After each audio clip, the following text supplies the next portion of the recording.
Bismillahirrahmanirrahim. Assalamualaikum warahmatullahi wabarakatuh. Alhamdulillahi rabbil alamin, wal aqibatu lil muttaqin, wala udwana illa 'alal zalimin.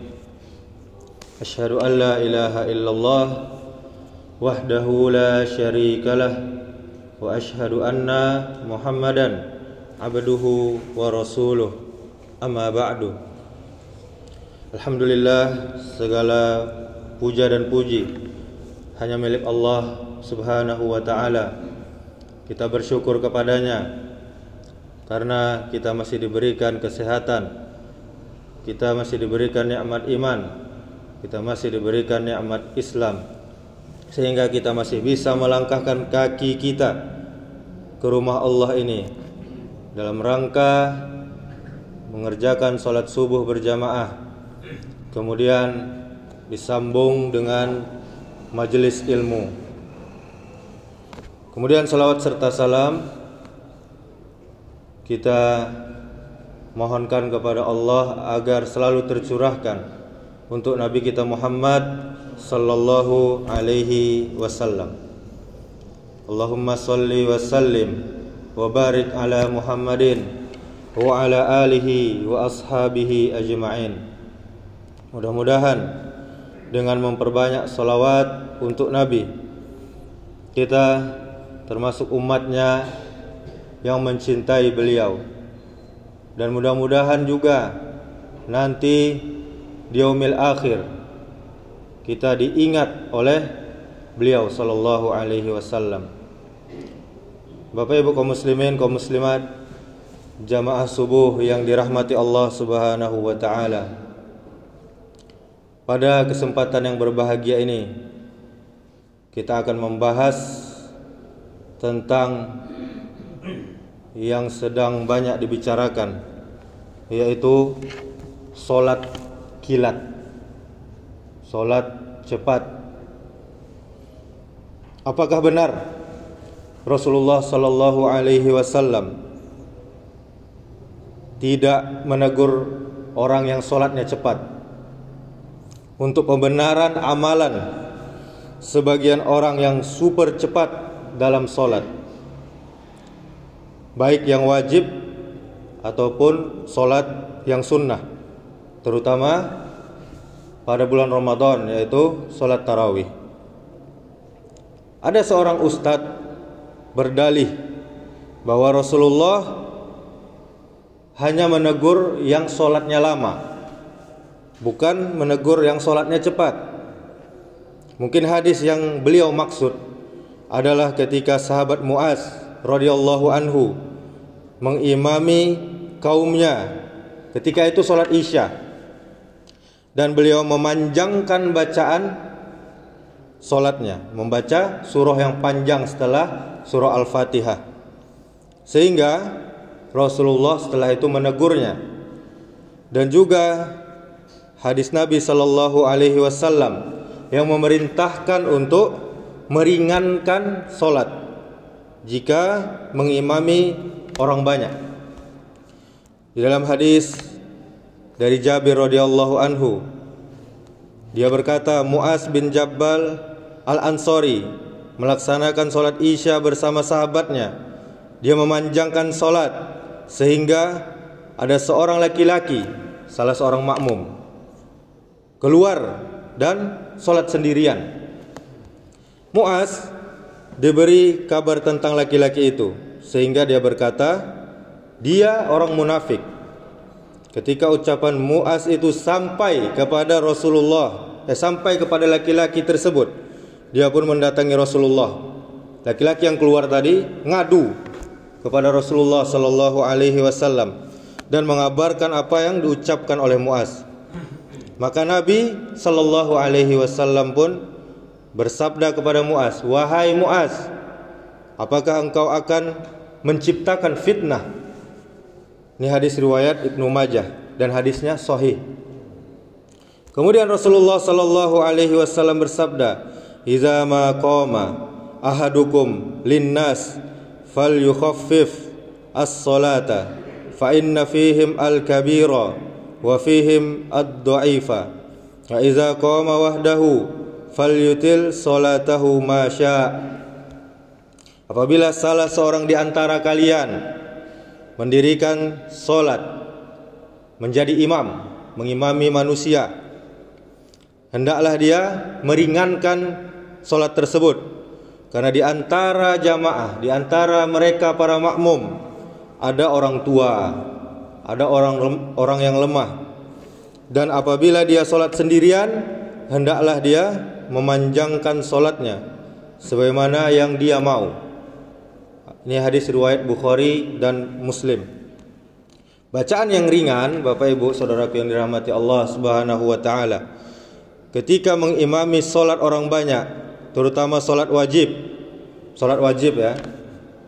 Seperti yang dijaharkan subuh, maghrib dan isya.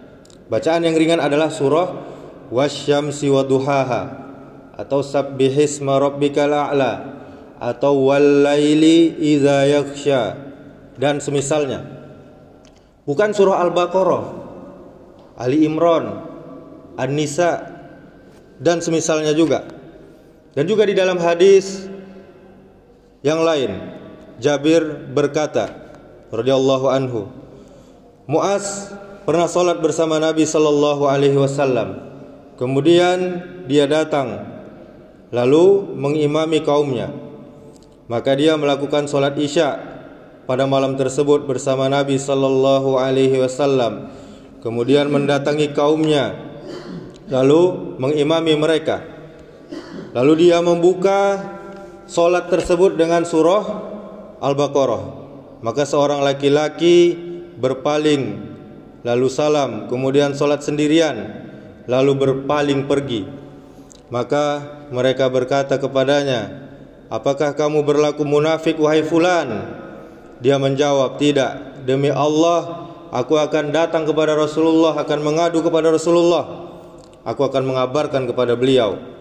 Lalu dia mendatangi Rasulullah sallallahu alaihi wasallam seraya berkata, wahai Rasulullah, sesungguhnya para pekerja penyiram tanaman bekerja pada siang hari sehingga capek pada malam harinya, dan sesungguhnya Muaz salat Isya bersamamu. Kemudian dia datang kepada kami lalu salat dengan membukanya dengan surat Al-Baqarah. Maka Rasulullah sallallahu alaihi wasallam menghadap Muaz seraya bersabda, wahai Muaz, apakah kamu akan membuat fitnah yang membuat orang lari dari agama ini? Maka bacalah dengan surat ini dan bacalah dengan ini, maksudnya surat yang ringkas dan surat yang pendek.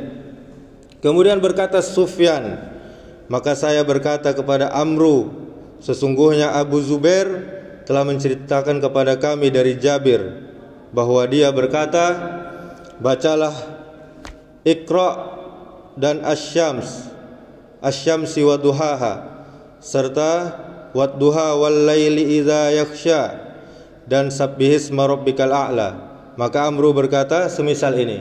Ini hadis yang maknanya hampir serupa tadi dalam riwayat Muslim. Jika ustadz yang tadi kita katakan membenarkan orang yang sholatnya super cepat, mungkin sholat tarawihnya 23 rakaat, hanya kurang dari 10 menit, maka ini sungguh tidak benar, Bapak Ibu saudaraku yang dirahmati Allah Subhanahu wa taala. Karena Rasulullah sallallahu alaihi wasallam pernah juga menegur orang yang sholatnya cepat dan kemudian memerintahkan untuk ulangi sholat tersebut. Di dalam hadis berkata Abu Hurairah radhiyallahu anhu bahwasanya Rasulullah sallallahu alaihi wasallam pernah masuk ke dalam masjid. Kemudian masuk pula seorang laki-laki. Kemudian laki-laki itu melakukan sholat, kemudian mengucapkan salam kepada Nabi sallallahu alaihi wasallam. Lalu Nabi menjawab salamnya, kemudian mengatakan kepada laki-laki ini, kembalilah ulangi solatmu, karena sesungguhnya engkau belum solat. kata Nabi, orang yang cepat-cepat dalam sholat itu belum sholat. Maka kemudian laki-laki itu ulangi lagi sholatnya sebagaimana sholat sebelumnya, masih sama sholatnya. Kemudian dia datang lagi kepada Nabi dan mengucapkan salam. Kemudian Nabi katakan lagi kepada dia, kembali ulangi sholatmu karena engkau belum sholat. Hal ini 3 kali diulang-ulangi oleh Nabi SAW. Maka kemudian laki-laki itu berkata, demi yang mengutusmu dengan kebenaran, maksudnya demi Allah, aku tidak bisa melakukan lebih baik dari sholatku tadi. Maka ajarilah aku wahai Rasulullah. Kemudian Rasul bersabda kepada beliau, jika engkau berdiri untuk sholat, bertakbirlah. Kemudian bacalah yang mudah saja bagimu dari Al-Quran. Kemudian engkau ruku sampai engkau tumakninah. Maksudnya tumakninah dengan tenang. Allahu Akbar. Baru baca subhana rabbiyal azimi wa bihamdi. Kemudian engkau bangkit dari ruku, i'tidal, sampai lurus badan. Jangan masih bungkaklah baca rabbana lakal hamdu sampai lurus bana. Kemudian beriktidal dengan tumakninah. Kemudian sujud sampai engkau tumakninah dalam sujud. Maksudnya sampai sujud dengan tenang, dengan posisi yang benar, dengan tumakninah tadi. Kemudian bangkit dari sujud untuk duduk di antara 2 sujud dengan tumakninah juga. Dan lakukanlah hal yang demikian ini dalam setiap gerakan solatmu. Ini hadis riwayat Bukhari dan Muslim. Tumakninah itu Bapak Ibu, saudaraku yang dirahmati Allah Subhanahu wa taala, adalah termasuk rukun solat di antara yang 13 itu. Jika solat tidak tumakninah, maka tidak sah sama sekali. Dan disuruh ulangi solatnya sebagaimana hadis yang kita bacakan tadi. Dan juga disebutkan di dalam kitab Al-Mawsu'ah Al-Fiqhiyah, ulama Syafi'iyah, ulama Hanabilah, Abu Yusuf Al-Hanafiyah dan Ibnu Hajib Al-Malikiyah, dia berpendapat bahwa tumakninah adalah rukun solat berdasarkan hadis Al-Musi' fi Salati. Dan juga di dalam hadis dari Abu Hurairah radhiyallahu anhu, ada seseorang yang mengerjakan solat selama 60 tahun. Ini artinya umurnya lebih dari 60 tahun, sudah tua. Dia solat saja sudah selama 60 tahun. Akan tetapi solatnya satu pun tidak ada yang diterima oleh Allah Subhanahu wa taala. Lalu ia ditanya tentang orang tersebut, bagaimana hal itu bisa terjadi? Kemudian Abu Hurairah berkata, dia tidak pernah sempurnakan rukuknya, dia tidak sempurnakan sujudnya dan berdirinya, dan dia tidak khusyuk di dalam solatnya. Dia solat tapi pikirannya entah kemana, pikirannya duniawi dan lain-lain yang selain solat. Kemudian dalam hadis berkata Abu Abdillah Al-Asy'ari radhiyallahu anhu bahwasanya Rasulullah sallallahu alaihi wasallam melihat seorang laki-laki tidak menyempurnakan rukuknya dan waktu sujud mematuk, maksudnya saking cepatnya ketika dia solat.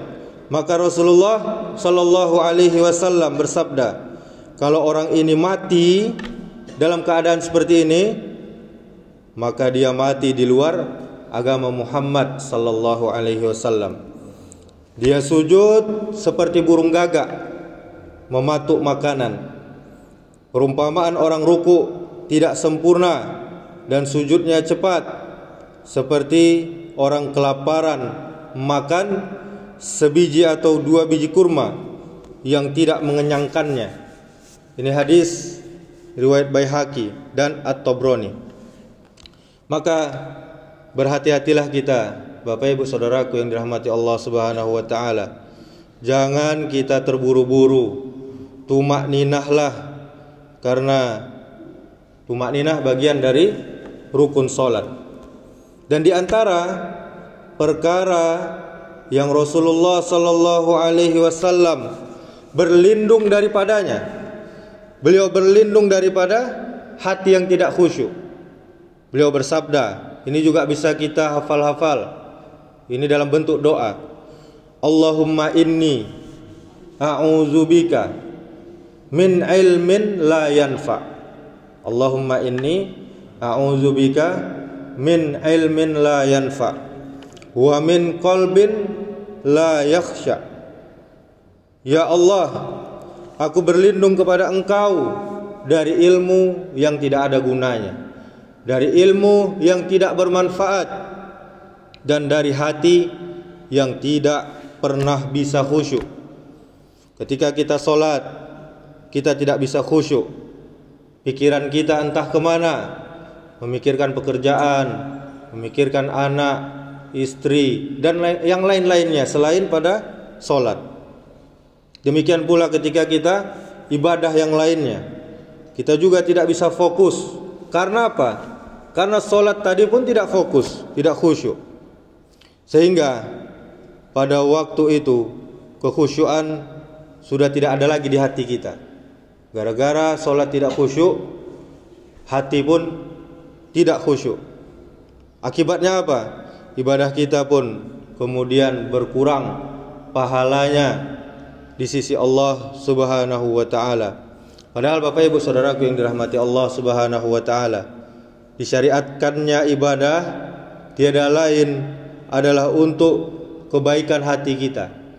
Bukan untuk kekayaan, bukan untuk kesuksesan, bukan untuk dunia, tapi adalah untuk hati kita yang berdampak pada hidup kita sehari-hari. Ketika ibadah kita tidak berpengaruh pada hati kita, maka ibadah itu sama sekali tidak ada nilainya di sisi Allah, dan berkuranglah pahalanya di sisi Allah Subhanahu wa ta'ala. Begitu juga selain kita sholat, kita baca Quran, dan hati kita tidak khusyuk, maka Al-Quran itu tidak juga berpengaruh untuk hati kita. Ketika kita sholat dan hati kita tidak khusyuk, sholat pun akan tidak berpengaruh pada hati kita.